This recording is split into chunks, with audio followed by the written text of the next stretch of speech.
Israelis, they would see it as a necessary step to restore deterrence. In other words, if they don't hit Iran directly, there's a question about will Iran come away from this feeling like they actually can hit Israel with some level of impunity.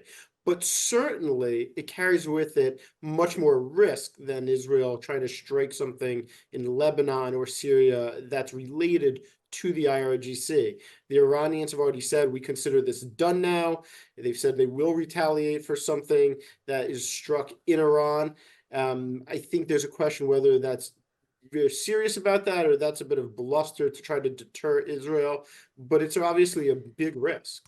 Well, Jonathan Panikoff is director of the Scowcroft Middle East Security Initiative at the Atlantic Council's Middle East program. He's also a former US Deputy National Intelligence Officer at the National Intelligence Council. Good evening to you. Good evening. Thanks for having me. Really good to have you with us tonight. When you hear those words from Benjamin Netanyahu, do you think he's in any mood to heed the calls for restraint? No, I don't believe he is.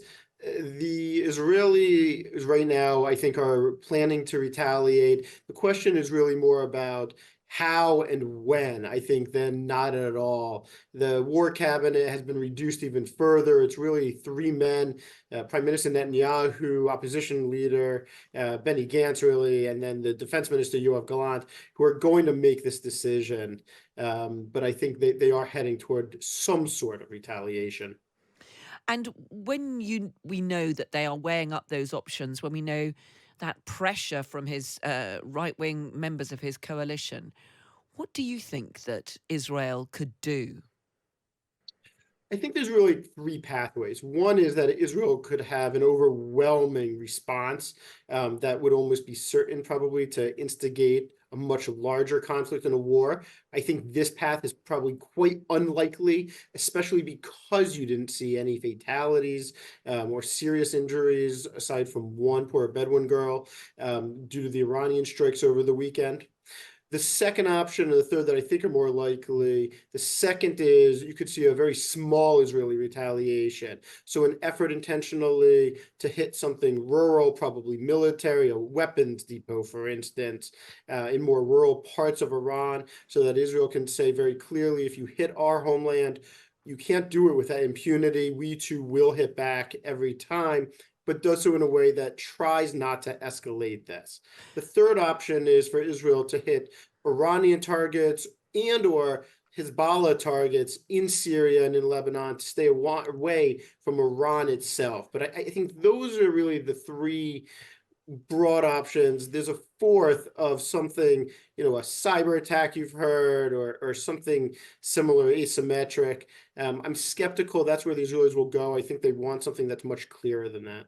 And when you mentioned there the possibility of an Israeli strike on Iranian territory, on Iranian soil, even if it's not a particularly important strategic site, wouldn't that in itself represent a further escalation? I think obviously the perception is a bit in the eye of the beholder. I think to the Israelis, they would see it as a necessary step to restore deterrence. In other words, if they don't hit Iran directly, there's a question about will Iran come away from this feeling like they actually can hit Israel with some level of impunity. But certainly it carries with it much more risk than Israel trying to strike something in Lebanon or Syria that's related to the IRGC. The Iranians have already said, we consider this done now. They've said they will retaliate for something that is struck in Iran. I think there's a question whether that's very serious about that or that's a bit of bluster to try to deter Israel, but it's obviously a big risk.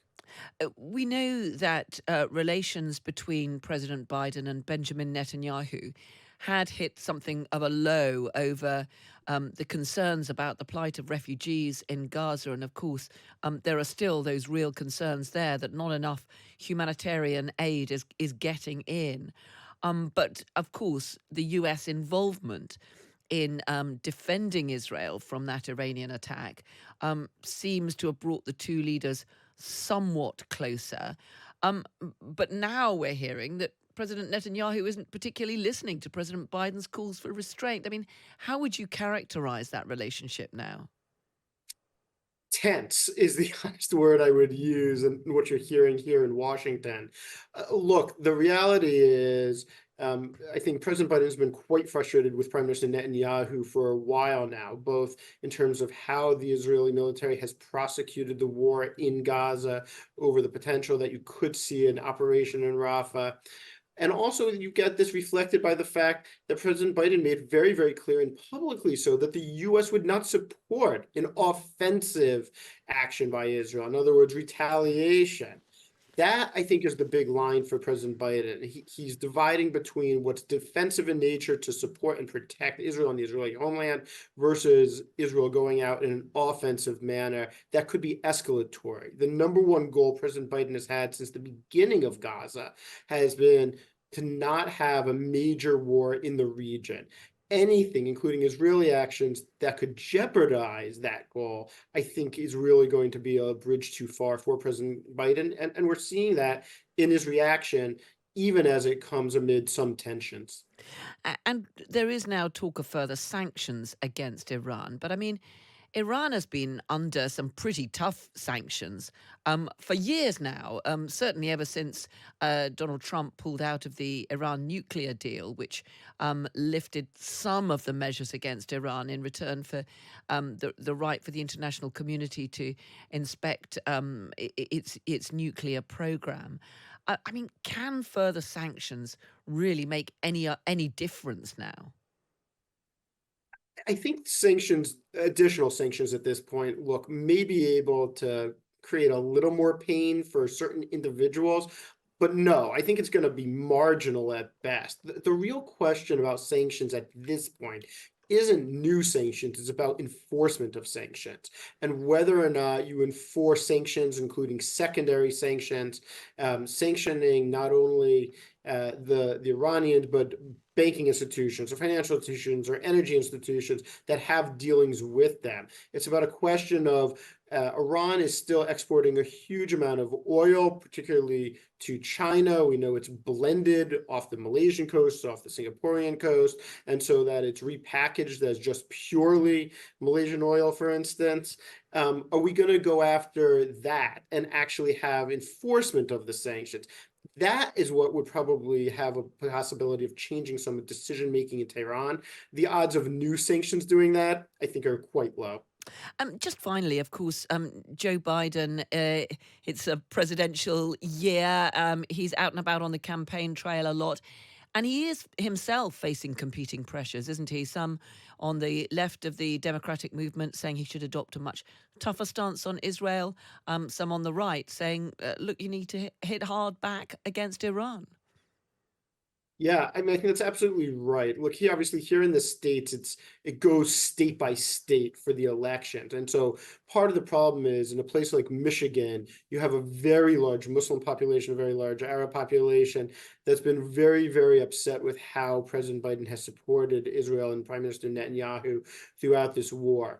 At the end of the day, though, I think it's a real open question about whether there'll be, even in states like Michigan and Pennsylvania, that end up making decisions by a lot of the population based on this war. My guess is traditionally it'll be based much more on the US economy, where inflation is, abortion here in the United States, and immigration. Those are the three issues that I think at the end of the day are still going to be the priorities for most US voters. But certainly it's adding a new dynamic and a new angle that we're not used to seeing. And it could have an impact if it's a tight race and it comes down to just one or two states. Well, that's fascinating to get your perspective. Jonathan Panikoff, thank you so much for joining us tonight. Thanks for having me.